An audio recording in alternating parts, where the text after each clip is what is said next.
guys, and welcome back to another episode of Aligned and Thriving.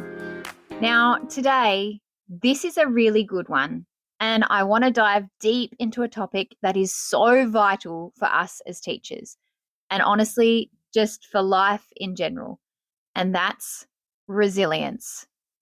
How do we bounce back after a really hard day, or even a year that just kind of knocks the wind out of us? I want to share a little bit now about my own year from hell. It was a time of massive change and challenge. There was a leadership shake-up at the school, and instead of feeling supported, I found myself hit, kicked, punched, and sworn at daily. My personal resources were destroyed. I myself, emotionally, mentally, physically, I just felt like everything was being broken or thrown at me. It was a year that nearly broke me as a teacher. And if that wasn't enough, soon after, COVID hit. And like so many of you, I was suddenly thrown into homeschooling my own kids. And that was a season I absolutely hated. Being isolated, alone, without the support of my family nearby, it was brutal. But here's the thing that saved me. I made sure to reach out for help. I accessed our school counsellor during that time, someone outside of my immediate family and friends that I could talk to, someone that was trained to help me process all of those really heavy emotions. And even now, years later, I still talk with someone regularly to debrief and unpack those experiences and sometimes others. Because resilience is not about toughing it out alone, guys. Sometimes it's about knowing when to ask for support. And I want to say that again. There is no shame in asking for help.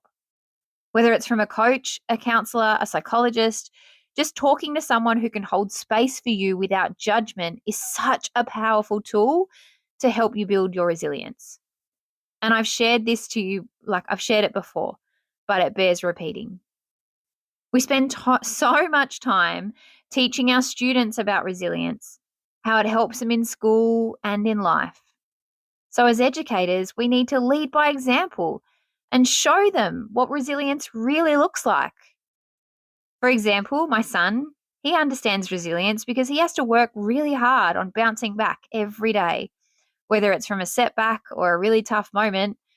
I might have passed on a little bit of my competitiveness to him, and that doesn't always help him, if you know what I mean.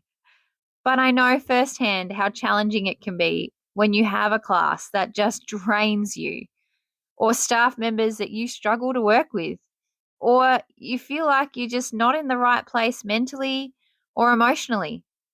It's in those moments that bouncing back feels nearly impossible.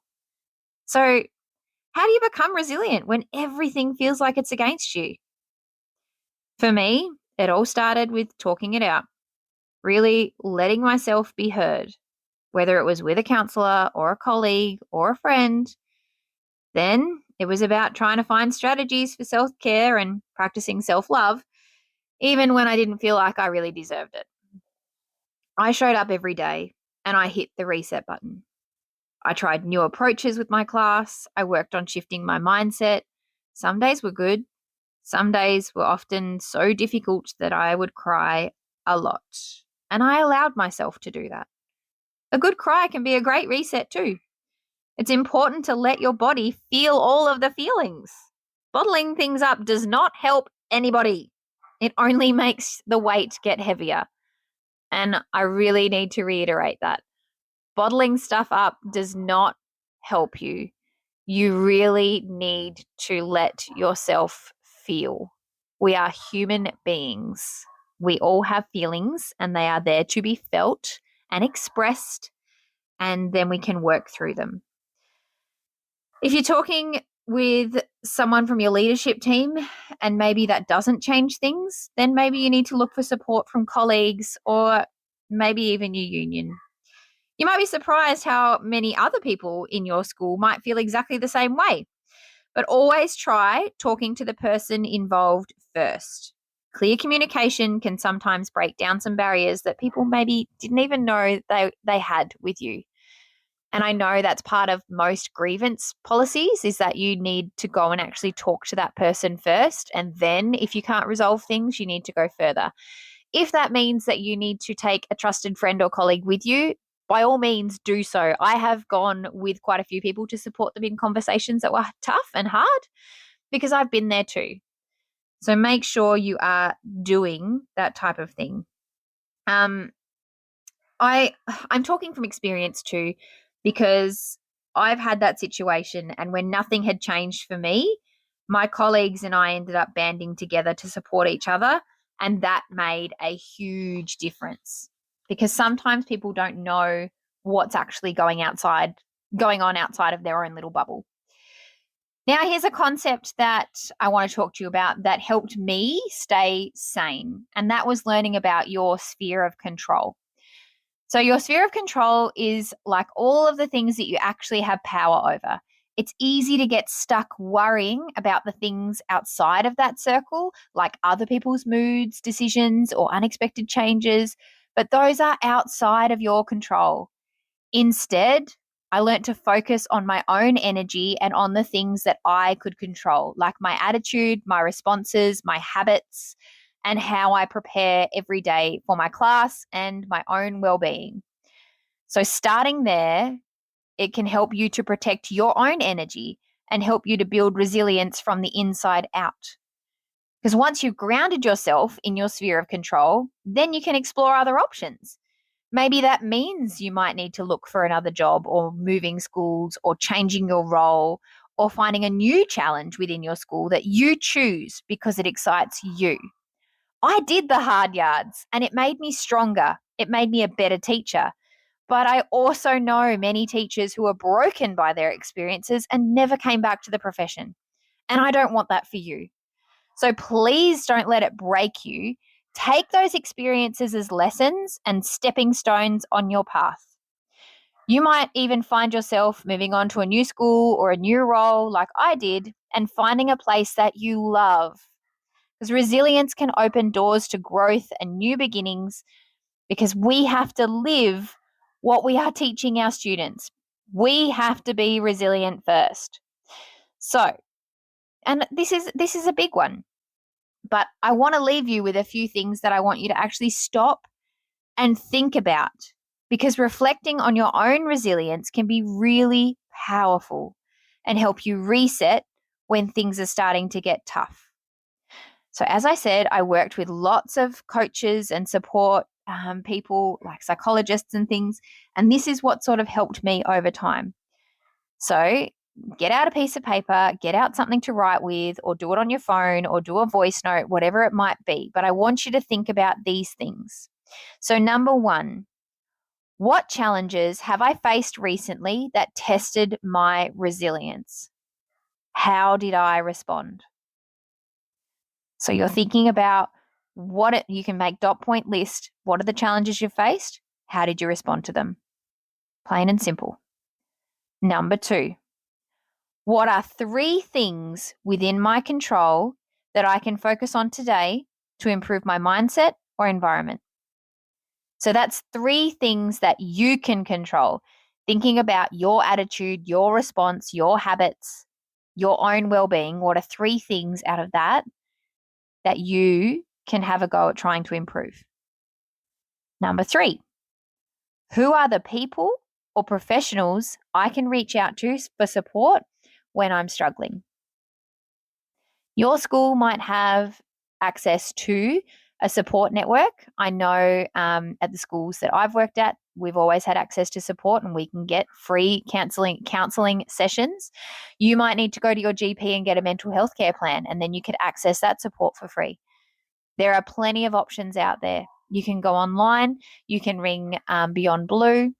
You can even talk to Kids Helpline, because honestly, they will be there to help you. Lifeline is the same. If you just need to get it off your chest, there are plenty of options. So what are some that you might be comfortable to do or try? Number 4, what self-care practices help me to recharge and reset during difficult times? That's where you can make yourself a list and start doing some of those self-care procedures that will help you to focus on you. Number 5, what lessons have I learned from past hardships that made me stronger, and how can I apply them now? This is a big one for me because I do have a massive list of hardships that I have been through. And I guess the longer the podcast goes on, the more you're going to learn about what I've actually been through as a teacher, and how I've come to be the person who I am today, because those challenges have helped to shape me as a human being and in my career. So this is a chance for you to have a hard look at where you're at the moment and think about what you've actually learned from some of those hardships you may have experienced, and how can you apply them to either now or maybe even your future self. And number 6, what small wins can I celebrate today, no matter how minor they may seem? Because finishing with a little bit of gratitude and celebration is always a positive way to finish. What is something, a little win, a little bit of joy, just something great? It can even be so small to celebrate the fact that you had a warm shower. It's literally the little things in life, especially if you grow up somewhere where you constantly lose power. A warm shower is sometimes a novelty when you haven't had it for a little while. Off topic. Anyway, take some time this week to please sit down and write, journal, get them out, answer those questions, and really reflect on your own journey, because you are stronger than you know. Okay? Please remember that. You have been through so much already, wherever you are in life, and you are doing amazing because you have still shown up today. You've chosen to listen to something like this to help grow as a human being, to help learn, I say help, but really to learn how to work on your mindset and improve those skills. So thank you again for listening today. And if you are going through a tough time, please remember that you are not alone. Reach out to somebody and just keep bouncing back.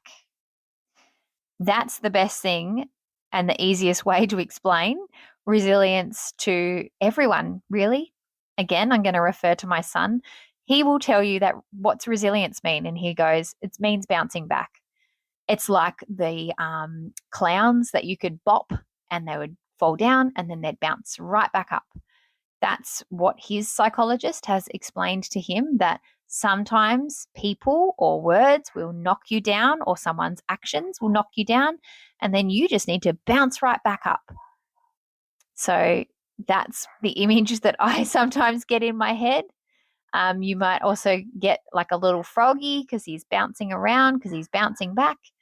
But that's what resilience really means. It's how you bounce back from this. Okay? It may be mentally, it may be emotionally, it may be physically, but how are you going to bounce back and be a resilient human being? So until next time, keep showing up, keep being resilient, and keep on shining, because you are amazing. And don't ever forget that. I will continue to tell everyone that message. You are stronger than you think, and you are doing so much better than you know. So keep bouncing back, keep showing up, and until next time, I will talk to you again soon. Bye, guys.